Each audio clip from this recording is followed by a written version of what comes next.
கவலைகளும் வேதனைகளும் ஏன் வருகின்றன? அவைகள் எங்களை விட்டு விலக வேண்டுமென்றால் நாம் என்ன செய்ய வேண்டும்? அது மட்டுமல்ல, இயேசு கிறிஸ்துவை நம்பாதவர்களும் இயேசு கிறிஸ்துவை ஒரு தேவனாக தங்கள் உள்ளத்தில் ஏற்றுக்கொள்ளாதவர்களுமே தீமையிலே துன்பத்திலே ஆழமாய் வாழ்வார்கள்.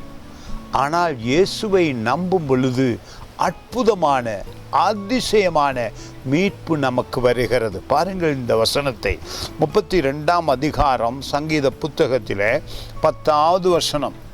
துன்மார்க்கனுக்கு, இயேசுவை நம்பாதவனுக்கு அநேக வேதனைகள் உண்டு, கர்த்தரை நம்புகிறவனையோ கிருபை சூழ்ந்து கொள்ளும். இயேசு கிறிஸ்துவை முழு உள்ளத்தோடு ஏற்று அவரை தேவன் என்றும் அவரே நம்பும் பொழுது உங்களை சுற்றி தேவனுடைய இரக்கமும் தேவனுடைய அன்பும் தேவனுடைய ஆசீர்வாதமும் சூழ்ந்து கொள்ளுகிறார். அவர் இரக்கம் உள்ளவரும், அவர் இரக்கத்துக்கு முன்பாக எந்த தீங்கும் உங்களை தொட முடியாது. அவ்வளவு இரக்கம் உள்ளவர்.